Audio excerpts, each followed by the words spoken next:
One-time WWE Divas Champion. One-time WWE 24/7 Champion. One-time WWE Slammy Award winner for Divalicious Moment of the Year in 2011. Ranked number 15 of the top 50 female singles wrestlers in the PWI Female 50 in 2011. Ladies, gentlemen, my non-binary friends, it is I, Josh Robinson, here for Love Wrestling, and as chosen by Ella J over on Twitter, it's the legacy of Kelly Kelly.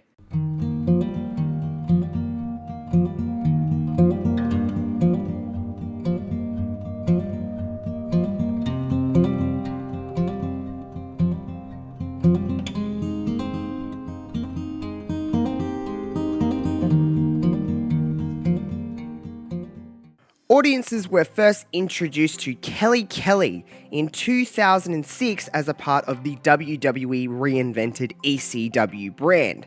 She was originally to be named just Kelly, but her ring name was expanded to Kelly Kelly by the one and only WWE chairman, Vince McMahon. She made her debut on the first episode of the weekly television program on June 13th, 2006. She was the youngest WWE diva in history at just 19 years old. She was an exhibitionist. She did strip teases for the crowd.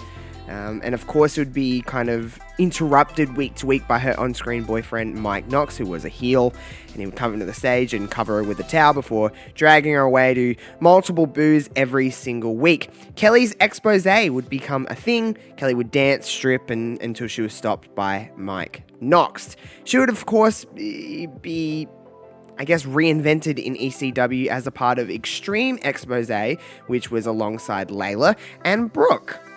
They would do a weekly dance routine segment on ECW in 2007 for several months, and they would kind of just fade off into the sunset as they moved on and did other things. After the breakup of Extreme Expose, it would be a little more regular that would see Kelly Kelly in the ring, and she was really someone that we're looking at as someone that was improving on a week-to-week basis. She got her first ever opportunity against WWE Women's Champion Beth Phoenix on the October 29th episode of Raw. She won a Battle Royal. She would lose the next week, but it was just like a little bit of just different kinds of moments where we'd see Kelly in the ring. You go, okay, Kelly might be the next poster child for WWE for the Divas division, especially in that time where we were definitely of what that was. Kelly was a model, and she was going into the wrestling world with no wrestling experience, like a Trish Stratus, and they were trying to find their next Trish Stratus. Now, Kelly Kelly would be moved to Raw in 2008. She would, the Divas stuff that was going on. Kelly was always kind of like, in my opinion, Kelly was the kind of, if she wasn't involved in the main story, which she wasn't really involved in a lot of championship runs throughout 2008 and 2009, but she was definitely like the other one that was always featured in tag matches, and you know how the Divas always had a friend for some reason, I guess to get more women on the card, but Kelly was always that kind of person.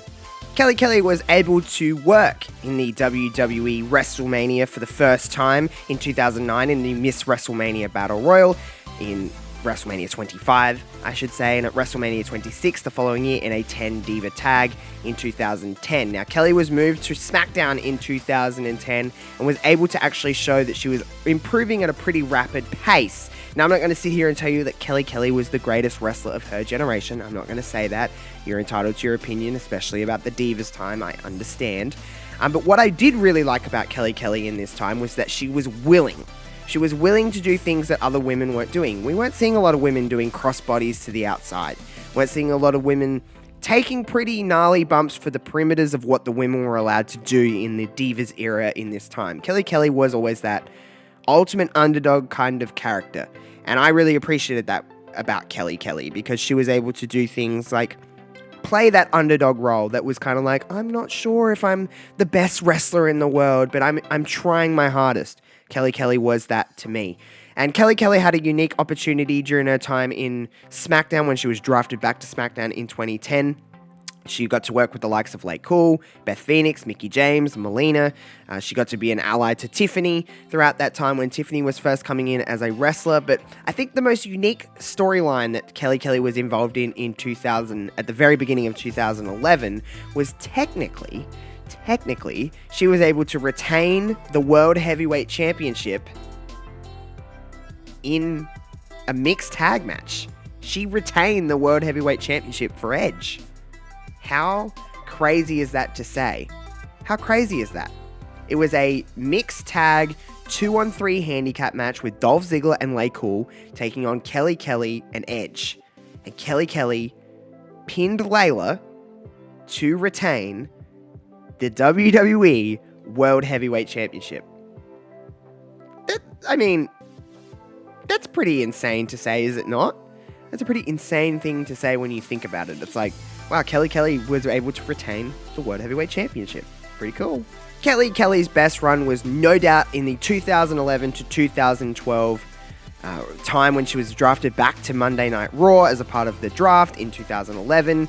She began feuding with the Bella Twins and had a few unsuccessful attempts at challenging Brie Bella for the WWE Divas Championship. But on the Power to the People special edition of Monday Night Raw on June 20th, 2011, Kelly won a fan vote to determine the challenger for the Divas Championship that night.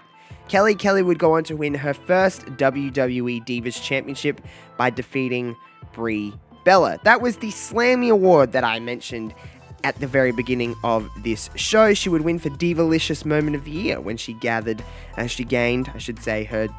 Slammy Award for the WWE Divas Championship. Money in the Bank in pay-per-view in June, Kelly Kelly would make her first successful title defense against Brie Bella in a rematch. Now, what we need to really dive our teeth into is, I think, Kelly Kelly's best work and her best feud. It began on August 1st when Beth Phoenix would win a battle royal to become the #1 contender to Kelly Kelly's championship.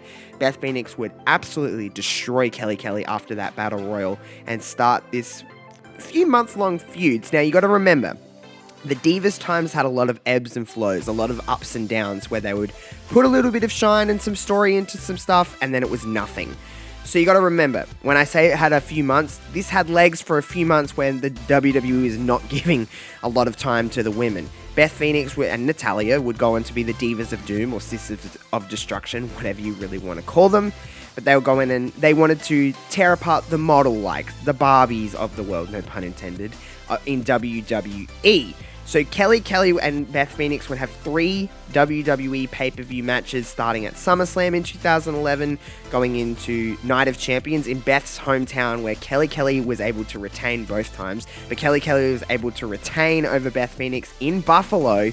And man, oh man, go back and watch Night of Champions 2011, Kelly Kelly versus Beth Phoenix. The heat Kelly Kelly gets for winning in Beth's hometown is pretty gnarly. It's pretty damn cool. Beth Phoenix would gain the WWE Divas Championship from Kelly Kelly at Hell in a Cell in October, ending Kelly's one and only reign as WWE Divas Champion at 104 days. So Kelly would retain to get that. However, at WrestleMania 28 in 2012, Kelly Kelly would get an opportunity to wrestle in a tag team match at WrestleMania. Where it was Kelly and extra correspondent Maria Menounos, and they defeated Beth Phoenix and Eve in a tag team match. Easy for me to say. I got there in the end. You know what I was trying to say. Kelly Kelly would go away for a little while. She would return later in 2012, but it was only 1 month later in September where Barbie Kelly Kelly was released from her WWE contract. She said in a December 2012 interview that she needed to take some time off to heal a neck injury and had plans to go back into modeling, into acting and other different things. Kelly Kelly would kind of go into a bit of an unknown about what she was doing in the sense of wrestling. She really didn't wrestle. She made a couple of independent appearances in her post-WWE run in 2012 and in 2018, but we really wouldn't see her come back to WWE in a wrestling capacity until the very first ever Women's Royal Rumble in 2018. She entered at number 19, was eventually eliminated by Nia Jax. She would compete at WWE Evolution, and she would compete in the Battle Royal in October of 2018, and she would appear at like Raw 25, Raw Reunions, some other Raw Legends nights and stuff. She would come back. She would enter the WWE Royal Rumble in 2020, entering at number 21 before being eliminated by Charlotte Flair. And basically, other than that, she's done a few little things with WWE, but hasn't really done too much. She has stated in multiple different interviews that she would like to come back for some kind of run at some point in the future to really wrap up her wrestling career. But other than that, Kelly Kelly is doing a lot of other things outside, including acting. She's doing a lot of being an influencer on Instagram and modeling and doing other things. Kelly Kelly is living her life outside of wrestling, and there's nothing more I like to see than someone just doing stuff after wrestling, not dwelling on wrestling, and just moving on with their lives. To wrap this up in a nice little bubble, I think Kelly Kelly was the ultimate quote-unquote diva. She symbolized what was the Divas division throughout those years. She was the poster child. She was the one that we kind of associate with the Divas time. There is other women that we associate with that time as well, but I think Kelly Kelly sums up what a diva was, and I'm not knocking that at all. Trust me, you know this if you listen to this series. Kelly Kelly was the ultimate WWE diva.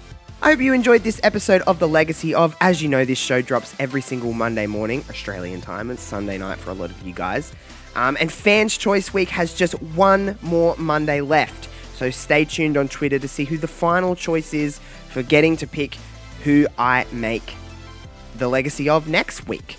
Leave a comment below what you think about Kelly Kelly, what you think about the series, everything like that. Make sure you subscribe here to Love Wrestling. Click that bell for notifications. Let YouTube know that we're doing a good job by clicking the thumbs up over there, giving this video a like. You can follow me on Twitter at JoshRobertson_00. Follow Love Wrestling on Twitter at LoveWrestlingCA. All of the links will be in the description box below. But until next Monday, guys, I'm signing off. I will see you on the next one. Have a good one, folks. See you later.